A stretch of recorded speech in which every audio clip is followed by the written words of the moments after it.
নমস্কার বন্ধুরা, মামুনির রান্নাঘরে আবারও আপনাদেরকে অনেক অনেক স্বাগত। আজকে আবার একটা নতুন রেসিপি নিয়ে চলে এসেছি। চলুন শসনা খাড়া পেরে নেব। প্রথমে আমি শসনা খাড়াগুলো পেরে নেবো। শসনা খাড়া পাড়ার জন্য আমি বাগানে এসেছি, তাই প্রথমেই আমি শসনা খাড়াটা পেরে নেব। শসনা খাড়াটা প্রচণ্ড বড়, তাই আকুশি দিয়ে পাড়তে হবে শসনা খাড়াগুলো।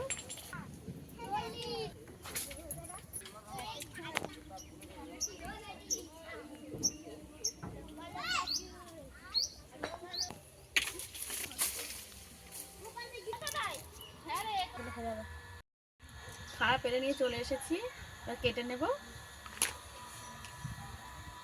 খাড়াগুলো আমি ছোট ছোট করে কেটে নেব।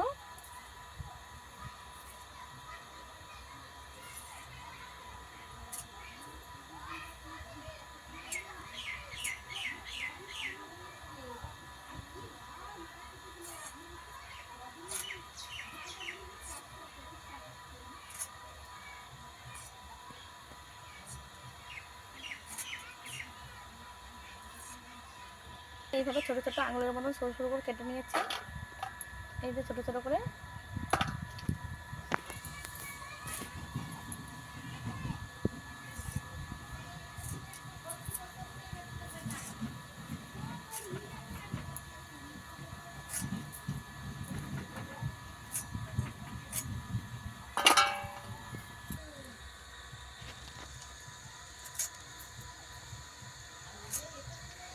এই গরমের দিনে কিন্তু এই সজনে খাড়া খেতে কিন্তু হেভি লাগে। সজনে খাড়ার যে কোনো রেসিপি অনেক সুন্দর হয়। একইভাবে আমি সব খাড়াগুলো কেটে নেব। খাড়াগুলো কেটে ধুয়ে নিয়েছি। কুমড়োটাকেও কেটে নেব।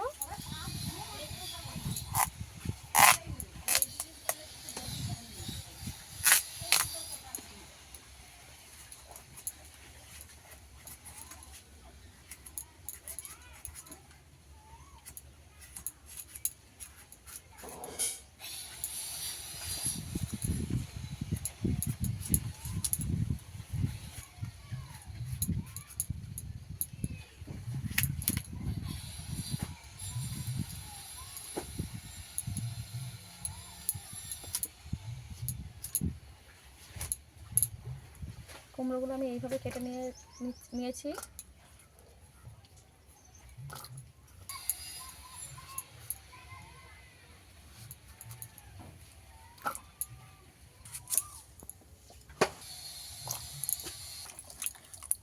এই মিষ্টি কুমড়োগুলো আমার সব কাটা হয়ে গেছে, তুলে নেব।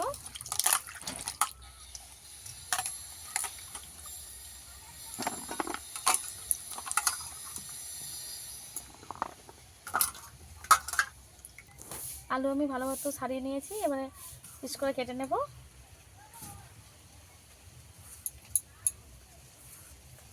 আলু আমি এইভাবে কেটে নিয়েছি, ধুয়ে তুলে নেব।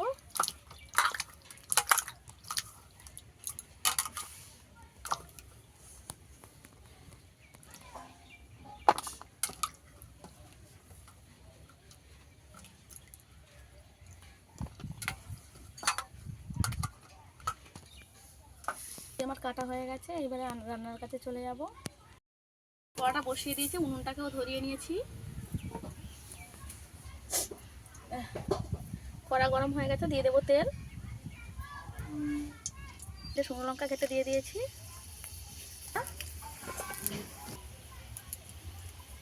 ফোড়নে দেবো পাঁচফোড়ন। ফোড়নটা ভালো মতো ভাজা হয়ে গেছে, এবার আলু দিয়ে দেবো আগে।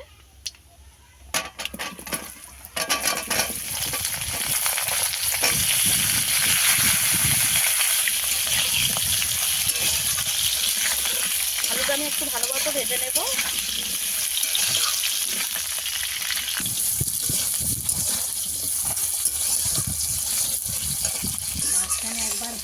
আমি এইভাবে ভেজে নিয়েছি। এবার কুমড়োগুলো দিয়ে দেবো।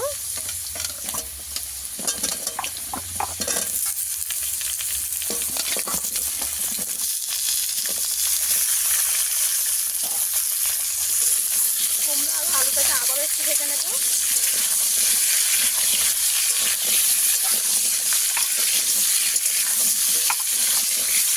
লবণ দিয়ে দেবো।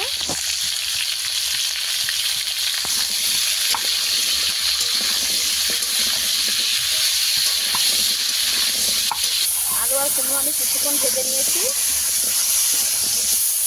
হলুদের গুঁড়ো দিয়ে দেবো,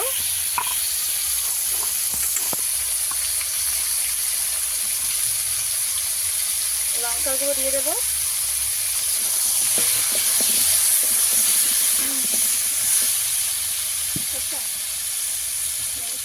আদা বাটা দিয়ে দেবো। এবার সব কিছু একসঙ্গে আমি কষিয়ে নেব।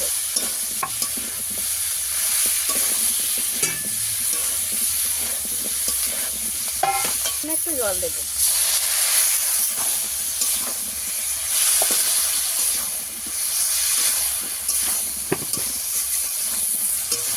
ধুয়ে পরিষ্কার করে রাখা সজনে ডাঁটা দিয়ে দেবো। এবার আমি কিছুক্ষণ সব কিছু একসঙ্গে বেশি করে কষিয়ে নেব।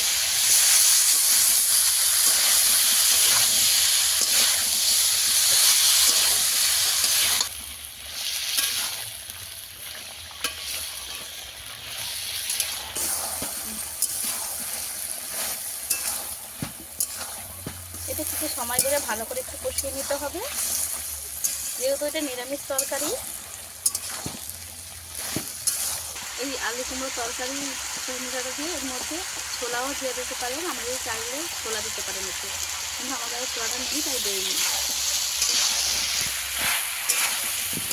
কিছু আমি ভালো মতো কষিয়ে নিয়েছি, প্রায় আলুও সেদ্ধ হয়ে এসেছে কষাতে কষাতে। এই যে দেখুন কুমড়ো প্রায় সেদ্ধ হয়ে এসেছে। এবার আমি জল দিয়ে দেবো এতে।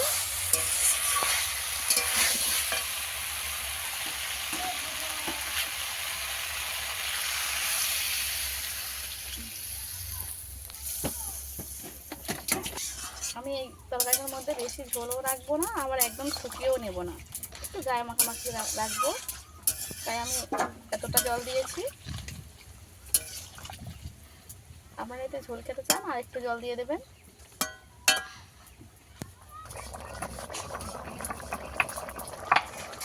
তরকারিটা আমার ভালো মতো ফুটে গেছে। এখানে আমি মিষ্টির জন্য কয়েকটা বাতাসা দিয়ে দেবো।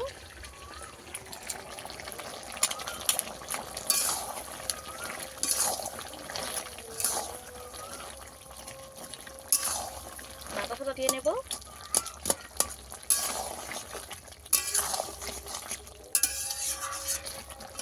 এই তরকারিটা আমার প্রায় রেডি হয়ে এসেছে, এবার নামিয়ে নেব। বাতাসাটা গলে গেলে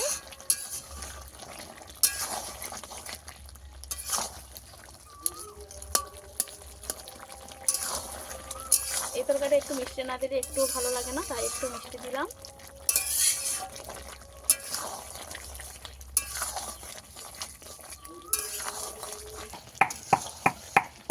শেষে একটু গরম মশলা দিয়ে দেবো, যেহেতু এটা নিরামিষ তরকারি একটু গরম মশলা দিলে বেশি ভালো লাগবে।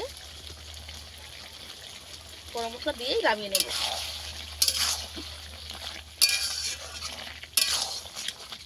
তরকারিটা আমার একদম রেডি হয়ে গেছে, নামিয়ে নেব। নিরামিষ এই কুমড়ো ঘন্ট রেসিপিটা আপনাদের কেমন লেগেছে অবশ্যই কমেন্টে জানাবেন। এই রেসিপিটা খেতে দুর্দান্ত হয়। এই রেসিপিটা ভালো লেগে থাকলে লাইক কমেন্ট শেয়ার ও সাথে সাবস্ক্রাইব করে পাশে থাকার অনুরোধ রইল। আজকের ভিডিও এই পর্যন্ত, দেখা হচ্ছে অন্য কোনো নতুন ভিডিও নিয়ে। ততক্ষণ ভালো থাকবেন, সুস্থ থাকবেন।